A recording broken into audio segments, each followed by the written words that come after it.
I am going to definitely get in the garden here today, get some radishes going, kind of start spot cleaning it, and just get it moving forward. Farmer Jay is going to come out here in a little bit and kind of revamp some of these herbs that we have out here in these containers, and go in the greenhouse here for a second. We've been starting to bring this Venus flytrap outside in the greenhouse. We were keeping it in the house. Come to find out, I did some research, watched some videos, and you know, when they sell you these things, the containers that come with them give you directions, and they really insinuate that it's like a house plant. But from what I'm finding out, you shouldn't be using it like a house plant. Not only that, but they go dormant in winter, and a lot of people think that they kill the plant, when in actuality it just goes dormant. So I've kind of been reading up on it. We're gonna transplant this today too, into some peat moss and perlite, and until I really get things dialed in out here, I'm bringing it in at night, bringing it out here during the day. But I saw one video, a guy said if you can grow a tomato plant, you can grow a Venus flytrap. So it's definitely not an inside plant. It needs like 6 hours of direct sunlight a day. So I'm working on that. This here is an aloe vera plant, and we're going to transplant that one too. This plant, before we got this place, the little tiny house we lived in next door, that plant, that aloe vera, lived in our bathroom for literally like 6.5 years, 6 years solid, lived in our bathroom. And then we moved up here, and it lived outside for 5 years until I started bringing it, until I brought it into the greenhouse last summer. So that aloe vera plant is loving the greenhouse, and it's got some little sprouts here that it's shooting off. So we want to get this in a bigger container. Farmer Jay's going to do that in a little bit. So much going on, guys. I got a lot to balance. I need to give this aquaponics some attention, get rid of those cups, get these holes covered with something else, and get some more lettuce in there. I ripped out a bunch of kale the other day. I had, I don't know, 5 or 6 plants in here, and I noticed some aphids on one of them. Brought it outside, washed it off, came back in, and then I was looking, and I found like 4 or 5 other plants that were just, they were way infested, and I was just like, no mercy. I am not going to have an infestation in here. I just got rid of the plants. Not only were they infested, but they're I don't know, 6-8 months old at least. They're kind of starting to get a little spindly because, you know, I've been picking off of them. But these guys, the ones I kept in here, are good. I haven't noticed anything on them, so hopefully I don't have any problems with those. But I got to give some attention to this. This is kind of starting to get pushed on the back burner for all this other stuff I got going on. These trays are looking fabulous. Right here, this is strawberries. The strawberries is a total dud.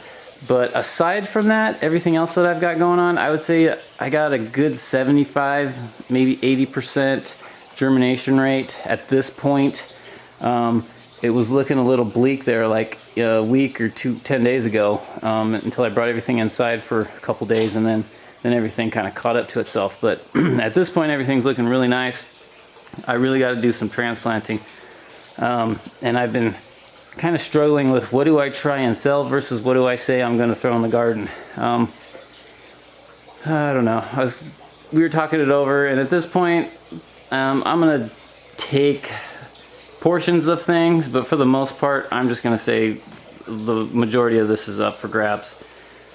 The majority of it. The lettuce I'm going to throw in the aquaponics. I'm going to keep a handful of a lot of these grapes, because you go and look around, and I got a lot of exotic stuff here. I mean, you're not going to find atomic grape tomatoes at Home Depot or Walmart or the places we got around here. We kind of lost the nursery in town, so that mom and pop's sort of feel is gone. It's big box stores around here, or you find like an individual like myself grow tent. Hopefully maybe tonight I'll get back out here and put some more energy on this, but it's one of those things. You gotta prioritize your events with the time you've got to do it in. So today I need to step out of here, get into the garden, get some radishes going. Okay, well, this is bed number 3. This is where I've been putting my radishes. I had a market gardener reach out to me last year, and tell me how I could be utilizing my space a lot more efficiently, and he had the proof to back up his words, and I really took it to heart, and I kind of put that into play. I felt like with this broccoli and cauliflower last year, and I planted spacing wise, I really took what he said to heart, but as far as my timing goes, I planted this stuff so super late that I was literally giving up. I was like, I said like weeks ago, I need to just pull this stuff and give up on it. But here it is, it came to fruition. So this is a, what do you call it? Purple Sicily cauliflower. And that just looks amazing. It looks amazing in real life here. So I've got that one this one here started going off on me, but I got one good solid purple one, and then we've got some of these other ones, your typical cauliflower. And I gotta say, I think this is the first time that we've really grown cauliflower that's actually given us something. I'm gonna pull the cauliflower that I can so we can eat that. Otherwise, I feel like this whole thing is done. I need to clean this bed out.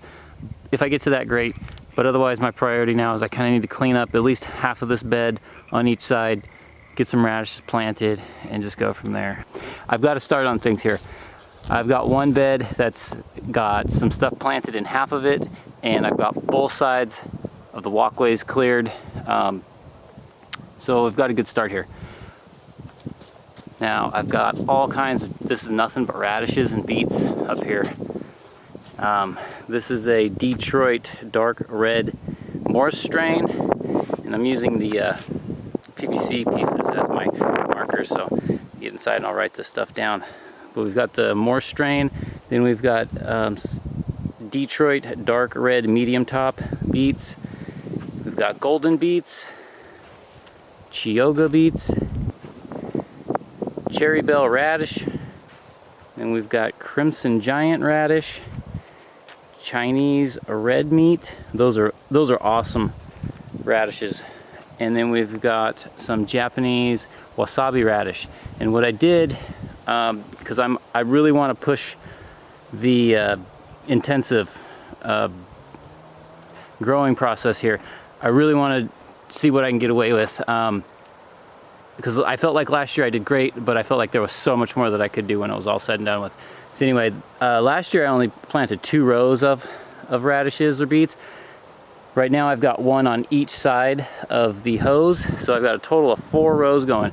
So I mean, there are thousands of radishes and beets gonna pop up here in this little area, probably 25 feet roughly by 30 inches. There's gonna be a lot of food in this little spot here. But we never got to the Venus flytrap or the aloe vera, so we're gonna have to transplant that another time. But I got a start on the garden.